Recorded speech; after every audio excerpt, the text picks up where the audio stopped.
I want to thank you for this very kind invitation to be here in Galway. Yesterday, very sunny but beautiful green Galway. To share, but I would rather say to participate with you and you with me, to reflect on what has been done, what have we been doing, but with the vision or with the view of what can we still do next. And I heard Andrina, and my sincere thanks to Andrina and to Anne and the QQI for organizing also this workshop. We heard that Ireland has done already a lot. I will take much more European perspective and also talk about the 2020 recommendation. But the European perspective is very deliberate because we are not comparing countries. We are not finding out the progress per country or per region.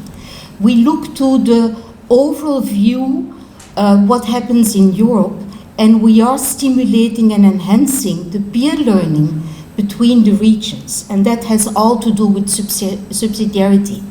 But I've always loved the last 30 years indeed to do much more peer learning because we are, like you all together, sitting, reflecting, discussing, criticizing, discussing again, having new avenues and ideas, coming from the bottom up, from you stakeholders. And at the end, even it is a longer process, maybe, it's a very steady process where that you can build up and where you have a lot of benefits for education and training and the skills agenda. Meeting today is a privilege for me, and it's a bit also primeur because you are the first country, and in that sense quite advanced, to say let us meet and let us already start thinking about what next, as we are at a very important momentum, European-wide, and on the topic of validation of informal and non-formal learning. Already the topic informal and non-formal learning might have to be broadened to prior learning, like you are saying, like we heard at the Biennale. But the recommendation is about informal and non-formal learning. Why it is such a momentum? Because in the recommendation, it's clearly said that by the end of 2018, the recommendation is on a voluntary basis asking the member states to implement validation arrangements.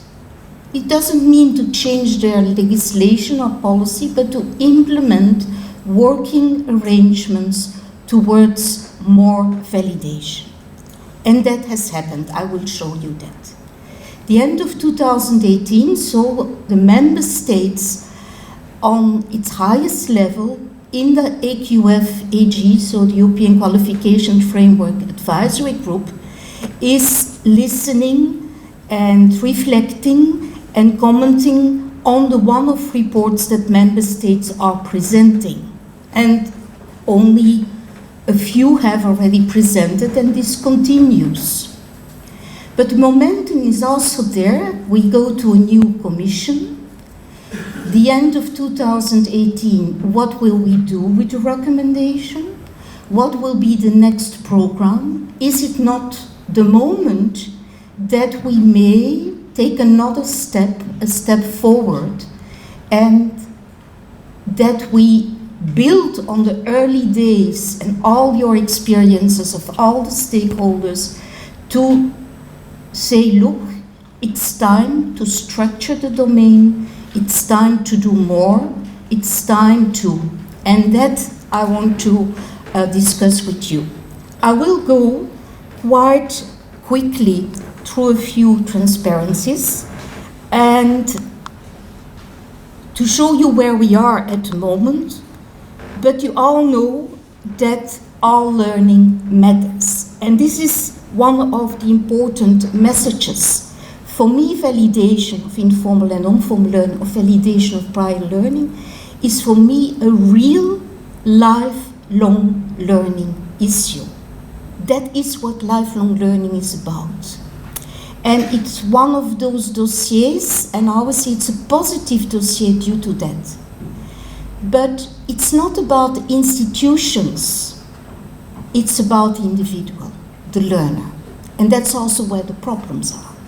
Because to reach the learner, to make the learner aware, to guide the learner, to get validation, and this across so many sectors that a learner can meet or is in during its life, that's quite a challenge. But at the end of the day, it's the learner, and to know that all learning counts. And we know that 80-85% of that learning is not happening in formal education. It's happening beyond, outside. This is a graphic you can use. You will receive all the transparencies. I have more than I will use, but I kept them together so that you can reflect or use them yourself in your work. I don't need to say, I think that the transparencies are a bit, okay. With the transfer, we lost a few things. We have, of course, quite a lot of European policies where validation on informal and non-formal learning is connected to. You know it all. I will not stand still, but in 2012, it was a start on European level, but it built further on, of course, quite already many existing practices and work in the regions and in the member states. But in 2012, that recommendation came, and it has until now been very interesting to see what it did, and it's still fresh. It's not, it didn't become old or outdated. I think that what's in that recommendation is still helpful to do the work around informal or validation of prior learning or informal and non-formal learning. It is clearly the member states and the regions who have to implement, but there is support, European support. There is the Erasmus Plus with projects, and we are helping through guidelines and the inventory. You know that in the guidelines there were 10 fundamental values, and I want just to recall them, and especially the first one is so important. At the central place, it is the individual in a lifelong learning process. And so I recall the two things that are very important: all learning matters, and it's complementary. All different stakeholders and sectors are involved, and it's especially that coming together and the bridge between those sectors, which is its richdom, but also its challenge. We will see that. This is a kind of animation to show that all these things are very much connected, that all kinds of learning should be validated and recognized with our 4 stages that a lot of the practitioners and the policymakers are using to get to outcomes like credits, formal qualification, and so on. And those different outcomes are being looked to in the different stages. But it is especially that individual. And immediately I am touching on something where maybe the recommendation, and it's not me influencing you, I will show you the results of other reports that are indicating that the guidance dimension was less central in the recommendation and is appearing to be very central. Without guidance, no proper validation, and inverse. So those two are really intertwined, because your individual is there, and need that kind of guidance. So guidance and validation processes are coming much more together. And that might be. So you know the European guidelines, you know that we have done a European inventory, we have done it several times, and now we have the update. The country reports have been already looked in it, have been sent to us, and a draft synthesis report is already at the Commission. We do this, the European Commission this time, it's not CEDEFOP, but the European Commission who is doing this European inventory, and we gave already a few results as a premier, but also saying that be careful, we are still discussing how to present those results. But it might stimulate the debate on what is. You know that this is an enormous rich source, you're using it. There is not only individual country reports, also now we will have different thematic studies, also on employers. We will have international studies. We saw that it's getting very important also to look to the world.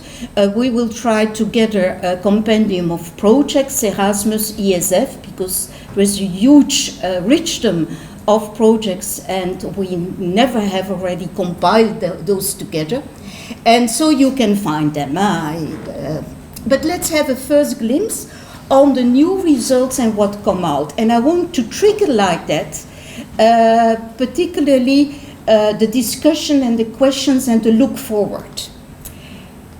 I start not like in the Biennale with some more negative, but let's say critical things, but I start with showing that a lot is done.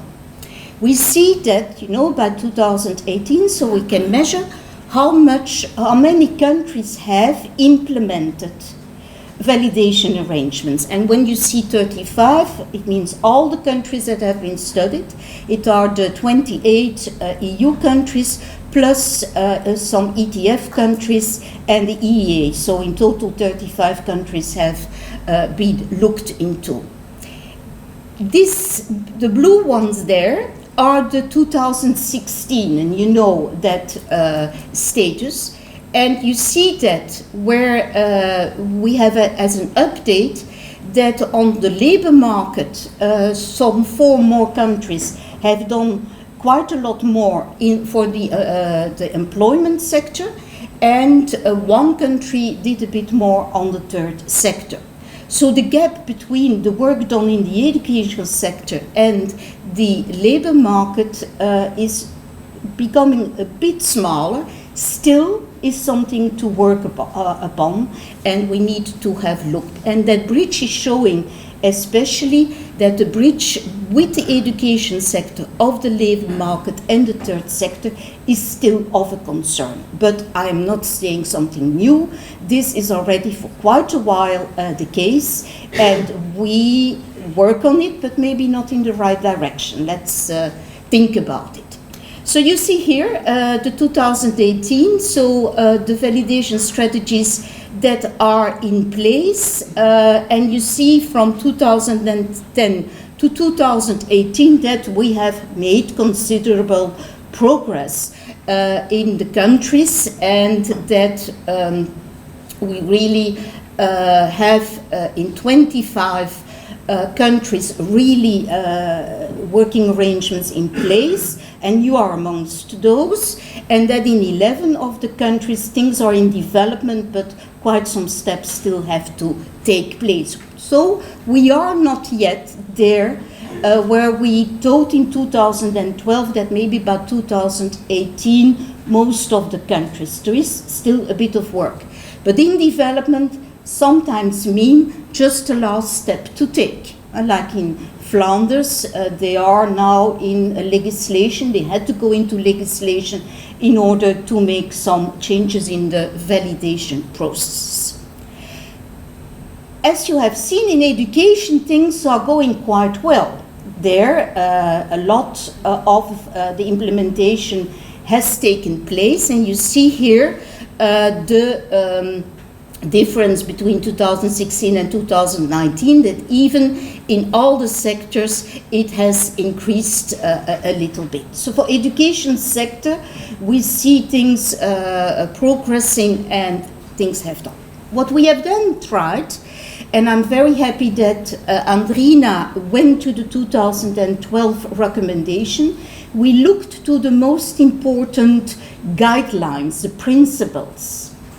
And they have tried, so the ICF, the contractor, has tried to measure the progress or the number of countries that have progressed in three sectors, in education and training, labor market, and the third sector. So if we look to the first column, you see that 35 of all the countries have implemented it in the education and training sector, and that for 19 countries it is in the labor market sector implemented. And like that you can continue. If we look to guidance, you see that most of the countries have guidance and counseling along with validation in the education sector. But when we look to the third sector and the labor market, still a lot of work has to be done to bring guidance close to validation. While we do know that those processes go along, but they are not yet coming together. The links to the national qualification frameworks, that's very important. I don't need to plead for that close link, but you see also that there, in the labor market and in the third sector, a lot of work still needs to happen, while in the education sector we are quite okay. So it's only in the professional development of staff that all the sectors are really quite low, and that is for sure a critical issue for the education sector to look into it.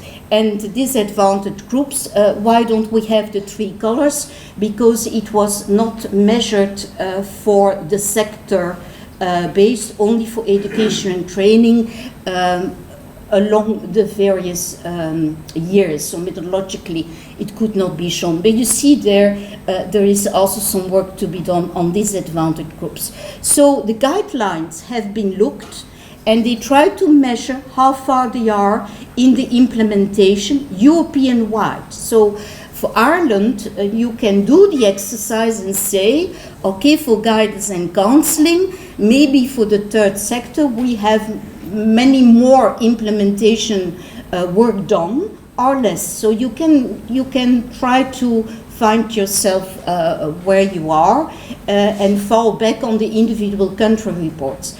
I have to recall you, it is not the idea or the intention is not to compare countries. It's not a competition, or it is just to show the important conditions and principles and where still work has to be done. And this can differ between the countries, between the regions, but overall you get trends, and you see the weak or the weak points or the points to work upon. This is complicated graph, but it summarizes, in fact, the update 2018 European inventory and the new data. And you can use it, still referring that it is draft, and the final report will only be published in September. I'll come back to that. Interesting to see, and you see why I didn't want to start with it, because when you look to it, you see a lot of red. We have to find another way of presenting, because if we present this to a new commissioner, she will say, what have you been doing the last years? But we have been working a lot. If you take the green and the orange together, so where you have an enormous high level of implementation on some of the actions, on some of the principles, together with a medium level of implementation, you do see that quite, so like guidance and counseling is readily accessible. It's quite okay. But of course, if you only look to the green, there is a lot of work to be done to advance. On average, you take green and orange together, you see that again, the professional competences of staff is really a critical issue to work on, and that the skills audit, the assessment, professional assessment of what has been learned is also not easy to be done. If we look to the red, you can judge again professional competences, some synergies, disadvantaged groups, skills audit, transparency tools, compliance with agreed standards. But being with you who are experts and practitioners, this will not surprise you. We are talking about Europe, of course. You need to look to all the countries in Europe. If you show this, it's clear that we are in early days of validation and we need to do some next steps. And that we need to have a consultation to see how to do that to come further. This shows how 27 countries have accessibility to validation arrangements. 30 countries are giving exemptions, certificates. 15 countries, 29 countries are awarding a full or partial qualification. Sorry, can I go back? Yeah. Then you see that a lot of the countries are looking into that award, partial or a full qualification. I have a few more detailed transparencies with me that looks into specific elements. I intend not to give too much explanation. If there is a question, we can come back to this transparency. But here you have the outcomes on the percentage of countries by type of outcome and by sector. And you see here that a full award or partial award provided on qualification, that it's very high in education, but also very high in the labor market. Access to formal education, of course, education and training is quite high. Training specifications for education is, of course, less high. So here you have some statistics or overviews that we have found. Let me just quickly go over it. Maybe the guidance is quite interesting. This is the number of countries that are providing guidance in the validation process. About the process, it is in 18 countries requirement that you are guided, that the individual is guided or coached. On the assessment, 15 countries are making it a requirement. And on the outcomes and discussing the outcomes, only 12 countries. So you see that validation in quite of a lot of countries, it's still something standing on its own. But when we go to the practices, this is not the case at all. We see that in the practices, validation is part of a whole system. And I say it is that holistic approach, that 360-degree approach, that is becoming more and more important. How it becomes visible at policy level and at practices, you see that it's not easy to measure. Still on the process, 18 countries are bringing guidance and validation close together. But when on assessment and on telling the outcomes and to help an individual to get an orientation to a certain individual pathway or an individual journey, go back to education, follow this part of training, do this or bring your work experience or do this type of work experience and come back. All those different so individualized journeys that you are discussing with each of your individuals or each of your people that are in a certain need, that range, it's clear that only 12 countries are looking into that, but it's already 12 countries. Because being so personalized in advice and guidance and validation requires quite some processes and systems and procedures. So this is an interesting thing. Okay, quality assurance, that indeed increased portfolios. I skipped that. We can say that 2012, 2018, it are only 6 years, it are clearly the early days, but a lot happened in the early days. In the practices, in the policy making. We have increasing arrangements, and in all countries there is progress and something is happening. It can be that it's only in the education and training sector, that's why sometimes the numbers on labor market and voluntary third sector are getting lower, but in quite a lot of countries the three sectors are in connection and are interacted to work. But comprehensiveness, connectiveness between the sectors is a big issue to work about. And if you are serious about real lifelong learning journeys for an individual, very personalized, this is becoming more and more important. You cannot leave it only in the education and training sector, labor market, third sector. Something has to happen to engage, to commit, to connect them, to bridge. It's clear we are there with we need to work out how to do that. We need to learn from the practitioners how they do it. What can we do in policy making to increase that? Quality assurance and a variety of methods are used, but is it used for all type of learning? And guidance and counseling, they are common, but practitioners are lacking enough training and professionalization. These are general things. These are not new to you, and I hope that our discussions can go a little bit more into depth. What are the challenges then?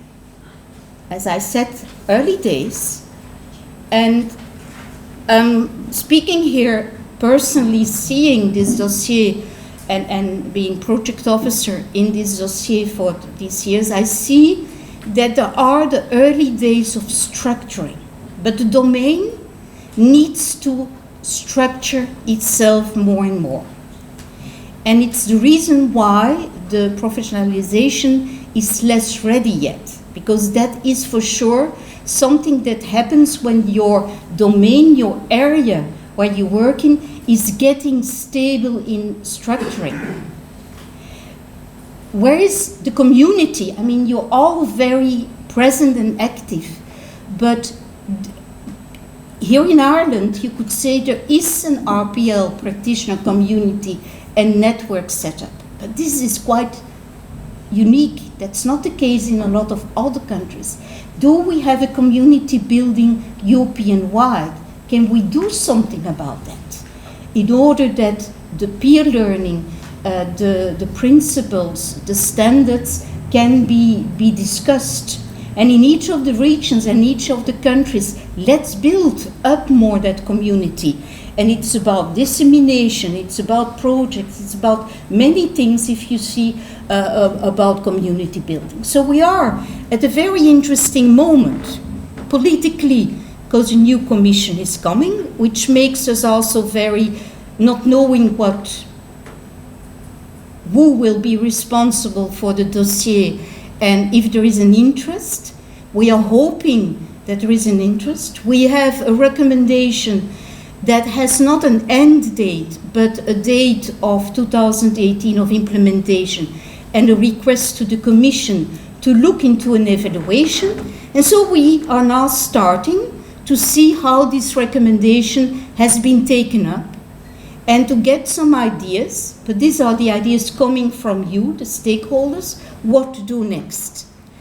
Of course, we have a lot of data, the inventory. It's quite rich and we can play with it, we can identify a lot. We have quite a lot of studies. The last study, the study on skills audits, was very interesting to see how skills audits are really adapting to the individual journeys to take, but that the way skills audits are being done is enormously diverse and fragmented. And it's the first time I use that term fragmented, but that's a bit where we are. We are in the days that there is fragmentation and that we have to structure that fragmentation in order to take a step further. We have all the one-off reports of the countries with an EQFAG that is very active, and policymakers. We have that high level of policymakers giving us advice, learning from each other, moving on. But we do want to have much more. The stakeholders, you in fact, their voice, and to listen to that voice. The evaluation study is looking into all those dimensions, but is also launching a consultation. It will be launched mid-June. It is a public consultation, and there is only one thing to say. Please go to the consultation and reply. Your ideas are taken up. It's clear that if we discuss the ideas here, your impact is bigger than when you're one of the 10,000 or the 40,000 who are replying. Maybe you could also reply as a network. Your impact then is larger. And I see some nodding, and of course there are other associations who will reply as an association and are consulting their stakeholders. But what matters is that you tell us what to do, what is needed. But 2 weeks ago we were at the VPL Biennale in Berlin. I would say there is something, you hear me talking about structuring, but I also want you to tell us your dream. What is the vision? I think that European Commission and a commissioner and some ideas for, I don't know, an extension of the recommendation, a new recommendation, a program, I don't know. You tell us that your ideas about how should it be for that individual, that is important to us, because if we know what is your dream, what's the dream of your individuals that you listen, is it about getting all learning also of the very low qualified people important, or is it also that about excellence and seeking talent inside employment? So all those facets, what counts for you, what is important for you? It will differ per country, per region, but there are some major messages. And I am saying that vision is important, because it's with a vision that the people like me can work and sell it, and we can start to build a program or give input to a recommendation, taking account of all subsidiarity. So this is what is going on. The evaluation report will be presented by the end of the year to the Council by the European Commission. We have a company who is doing a lot of the work for us. The online consultation will pop up half of June, will be open for 4 months. And now I don't reveal you the questions in the online consultation, but I give you some questions that appeared, and I made an overview, and that overview was also presented to the EQFAG to have a similar discussion, an overview of all possible discussions, meetings, peer learning activities, one-off reports, the inventory, The festival last year, not the Biennale, but the Biennale, you had some things that came back, and I brought those questions together, and I triggered them now the discussion. I go just quickly through them. A lot of these, I would just like you to say that and that and that question, or that and that issue or heading is most important for us, and then we go into it. So let's go through it.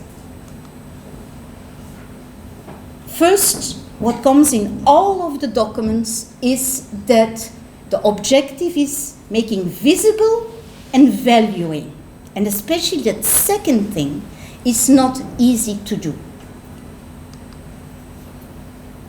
The individual and the learner at centrality, but that has major consequences. What are your validation methodologies? How can you make an individual aware that they can ask for validation? Is it accessible? Is guidance there? Should guidance and validation work more together? Is it together? Should we maybe start more to say validation and guidance and bring it the whole time as a process together? What does it really mean to go to those unique learning experiences? You are here in an individual learning journey. How many types do we have? How can we deal with that? And which methodologies can we use to capture all these? There are two quite important principles. Let's go to that lifelong dimension. It is really a lifelong and life-wide idea. For us, the first one, how can we engage and commit employers? For the moment, we don't see them. Ireland is different, but we don't see them engaging or committing. We want to maybe to have a good workshop and to ask some large companies and HR departments to say, what do you expect? You are doing it. We know you are doing it, but why does it stay so internal? Can you not make a joint venture with education, training, third sector? Of course we understand why a company uses skills audits and keeps it internal. But what with your small and medium enterprises? What can we do? How can we appeal? Can Europe do something? Or is it on national? Is it maybe sector-based? If it's sector-based, until now we haven't been doing, should it be in the sectorial skills strategies? Is it there that we should? But we have to do something with employers, the labor market, because one of the difficulties, but one of the richness of validation is exactly multiple stakeholders talking to each other, working to each other. I know you know this. On the field it is, I know, and it's happening. But how can we structure that? I mean, how can we come from those beautiful initiatives popping up, and how can we make this that it flourish and that it becomes not just something that ends when the project is finished, but becomes something sustainable? It's not easy. We don't have immediately the answer. Civil society, they are very interested. We have to embed that, and they are very important to catch all kinds of learning. Very important. And then, how do you, I ask this question a lot. How do you reach that individual? Are they coming to you? Are you reaching out? What's the way to do? It depends probably on the target group or on the individual, but how can we structure that? What does it mean? Do we need to put many more people and validation practitioners in the field? Do you need budget? Okay? Valuing. I deliberately changed valuing. I use the term valuing instead of trust, but a lot of people are saying trusting validation. And there is some discussion, is it a good word? We have to see what's behind the word trust. What does it mean concretely?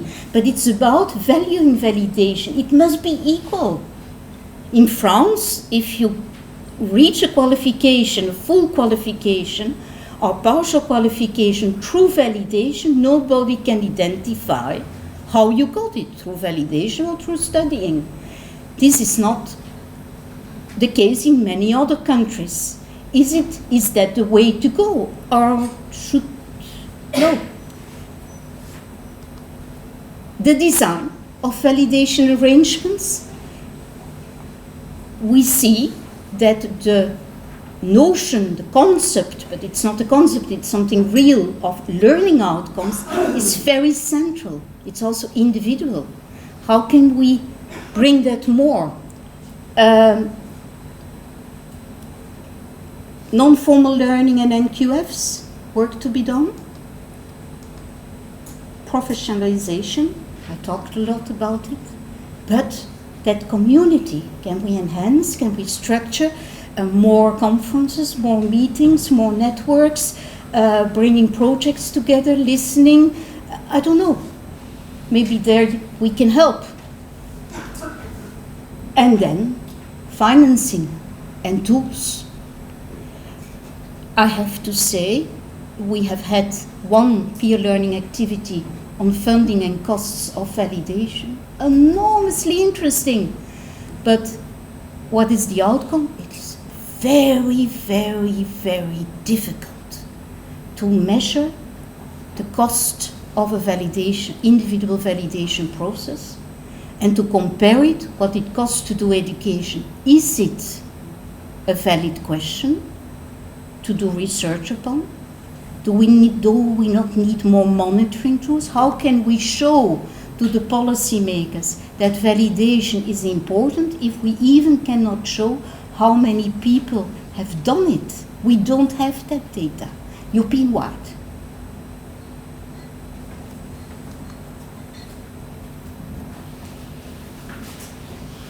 You heard a lot of questions by Andrea, have a lot of questions by me, but that's the intention of our meeting today. So I stop here.